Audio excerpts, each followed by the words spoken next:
Assalamualaikum warahmatullahi wabarakatuh. Alhamdulillah yukafi'ul mujahidina ala jihim wa sabrihim wa thabatihim bil fawzil mubin wan nasril azim. Asyhadu an la ilaha illallah wahdahu la syarika lah wa asyhadu anna Muhammadan abduhu wa rasuluh alladzi fatahatil basairu bittiba'ihi li'annahu jaa'a bin nuril mubin. Allahumma salli wa sallim wa barik ala sayyidina Muhammadin wa ala alihi wa ashabihi ahlil yaqazatil muflihin, amma ba'da. Usikum wa iyaya bitaqwallah wa ta'atihi la'allakum tuflihun. Rabbi syrah lana sudurana wa yassir lana umurana fid dini wa dunya wal akhirah. Allahumma iftah lana wa baina qaumina bil haqq wa anta khairul fatihin. Subhanaka la ilma lana illa ma 'allamtana innaka antal alimul hakim. Qad qala Allah ta'ala fil Qur'anil Karim, a'udzu billahi minasy syaithanir rajim. Bismillahirrahmanirrahim.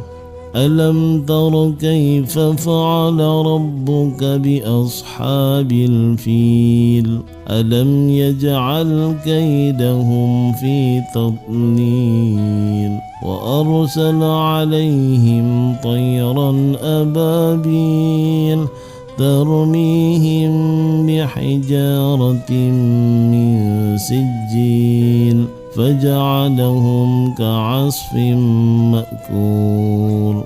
Shadaqallahul azim.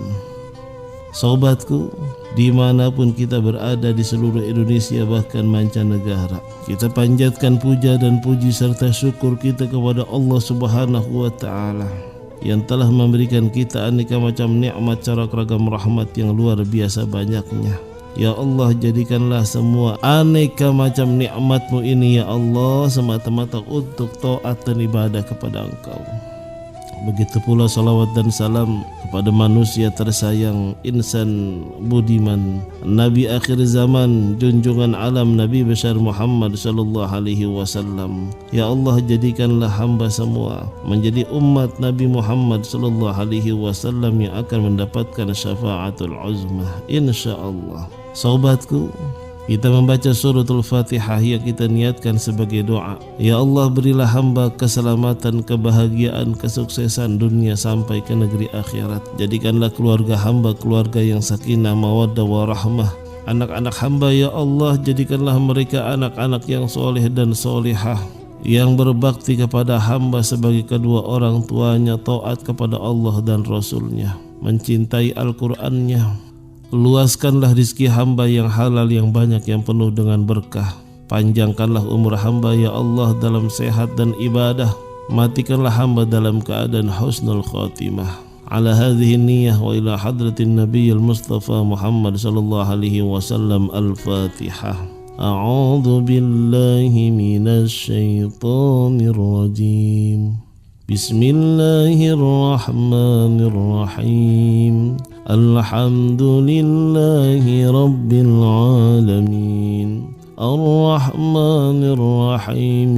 Maliki yaumiddin. Iyyaka na'budu wa iyyaka nasta'in.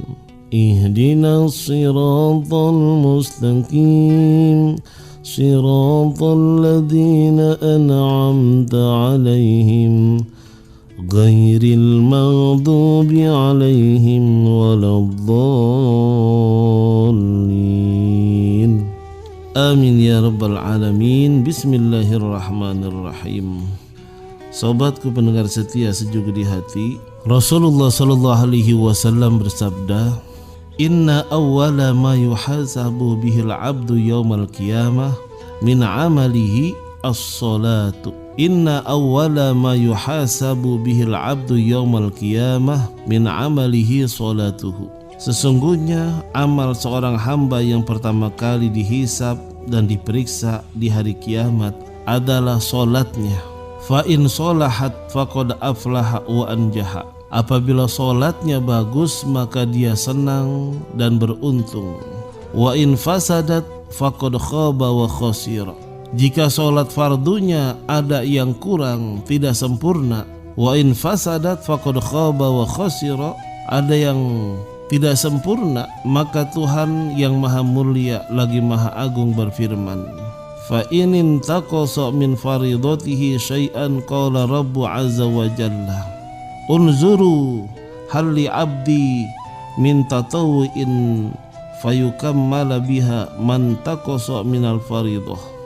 Yang artinya, lihatlah apakah hambaku ini mengerjakan sholat-sholat sunnah sehingga kekurangan sholat fardunya dapat disempurnakan dengannya. Tsumma takunu sairu a'malihi ala hadza. Kemudian amal yang lainnya dihisab seperti itu. Jadi sobatku, ini hadis baginda Rasul Muhammad sallallahu alaihi wasallam. Coba kita perhatikan, ini hadis dari Imam Abu Hurairah radhiyallahu an, hadisnya riwayat Imam Tirmizi. Rasulullah sallallahu alaihi wasallam bersabda, sesungguhnya amal hamba yang pertama kali dihisab di hari kiamat adalah solatnya. Apabila solatnya bagus, maka dia senang dan beruntung.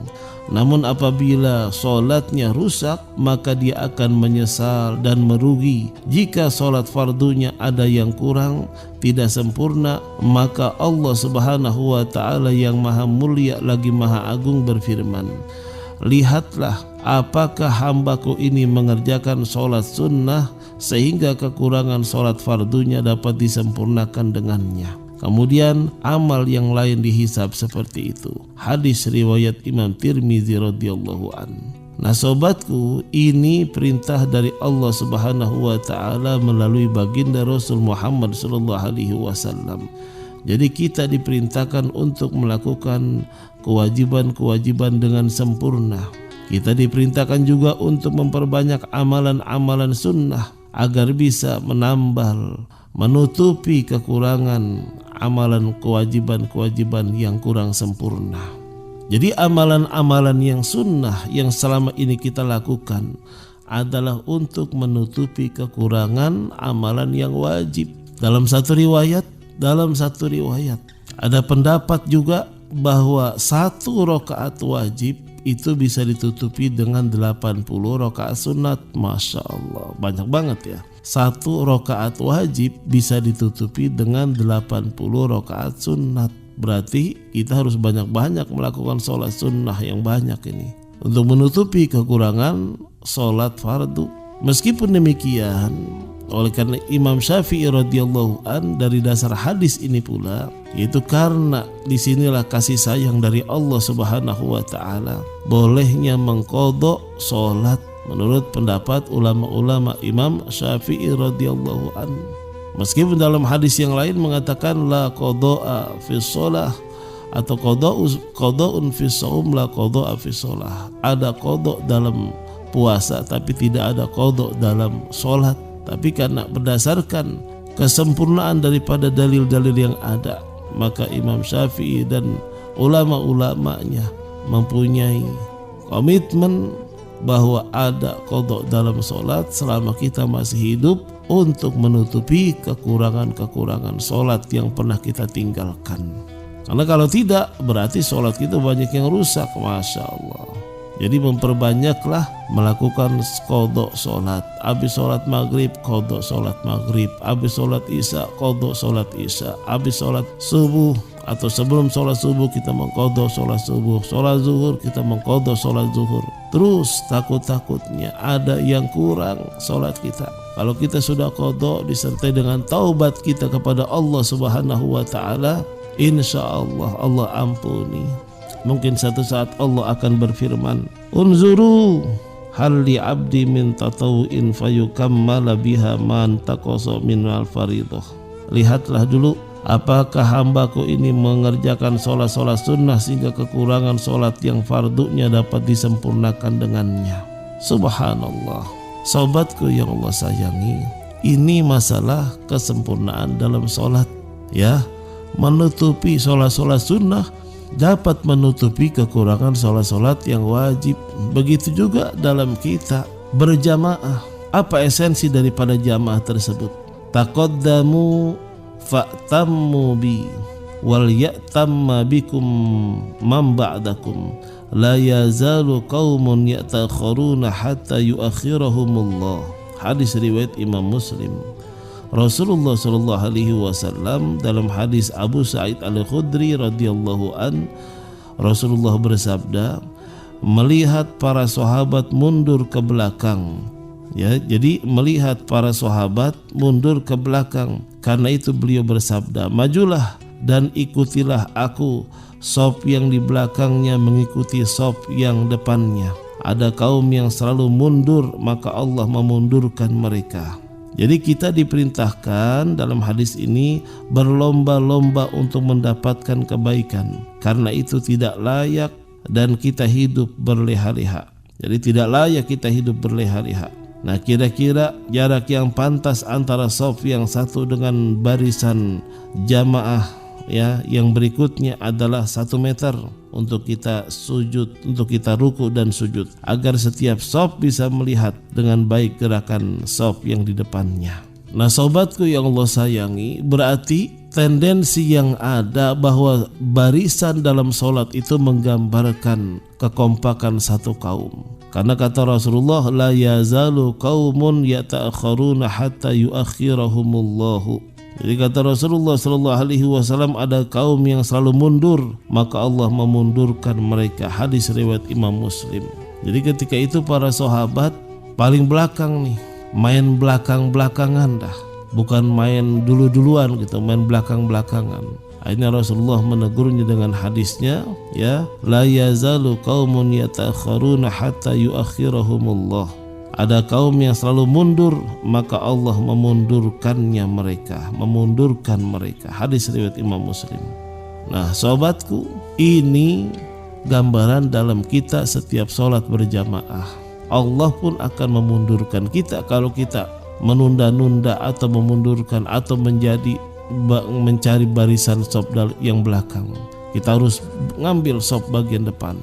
Ada juga hadis Rasulullah sallallahu alaihi wasallam, Rasulullah bersabda, ya, dari Abi Mas'ud radhiyallahu an, kana Rasulullah sallallahu alaihi wasallam yamsahu manakibana fi shalah wa yaqulu istawu wa la takhtalifu fatakhtalifa qulubukum liyalinni minkum ulul ahlami wan nuha thumma allazina yalunakum thumma allazina yalunahum. Hadis riwayat Imam Muslim. Dari Abu Mas'ud radhiyallahu an, Rasulullah sallallahu alaihi wasallam mengusap bahu kami ketika hendak sholat. Kemudian beliau bersabda, rapikan barisan dan jangan berselisih yang menyebabkan hati kalian berbeda. Yang berada dekat denganku hendaklah mereka yang sudah baligh dan matang pikirannya, kemudian orang yang berikutnya, kemudian yang berikutnya. Jadi sobatku, sebelum sholat dimulai, sebaiknya imam menyuruh para jamaah merapikan dan meluruskan shaf. Bahkan jika perlu, menata langsung barisan mereka. Yang berada dekat imam hendaklah mereka yang sudah akil baligh. Yang berada dekat imam, yang paling dekat imam adalah orang yang sudah akil baligh, orang yang sudah pikirannya matang dan juga kemampuan agamanya bagus dalam membantu kesempurnaan imam dalam memimpin jamaah. Ini jangan-jangan orang yang dekat imam tahu-tahu satu pakaiannya nggak rapi, dua bacaan imam bacaannya juga nggak bagus, ilmunya kurang bagus. Akhirnya pas imam ada kesalahan sedikit, dia bisa memperbesar kesalahan imam. Nah, oleh karena itu dalam berjamaah pun yang di belakang imam ini 3 atau 4 orang di belakang imam ini yang mempunyai kriteria orangnya fasih, ya, orangnya berilmu, pakaiannya rapi. Kalau ada imam, ada kesalahan imam, dia bisa memperbaikinya dengan baik, menegurnya, mentanbihnya dengan baik. Ya sobatku ya, jadi jangan merusak, jangan menambah rusak kesempurnaan dalam berjamaah sholat. Baik, kita berdoa. Ya Aliyu ya Kabir, Ya Alimu ya Qadir, يا سميع يا بصير يا لطيف يا خبير يا علي يا كبير يا عليم يا قدير يا سميع يا بصير يا لطيف يا خبير يا فارج الهم يا كاشف الغم يا من لعبده يغفر ويرحم ربنا آتنا في الدنيا حسنة وفي الآخرة حسنة وقنا عذاب النار وصلى الله على سيدنا محمد وآله وصحبه وسلم والحمد لله رب العالمين سبحانك اللهم وبحمدك أشهد أن لا إله إلا أنت نستغفرك ونتوب إليك. Kurang lebihnya dari saya Al-Fakir Haji Muhammad Amin Nasri mohon maaf. Hadanallahu wa iyyakum ajma'in. Wassalamualaikum warahmatullahi wabarakatuh.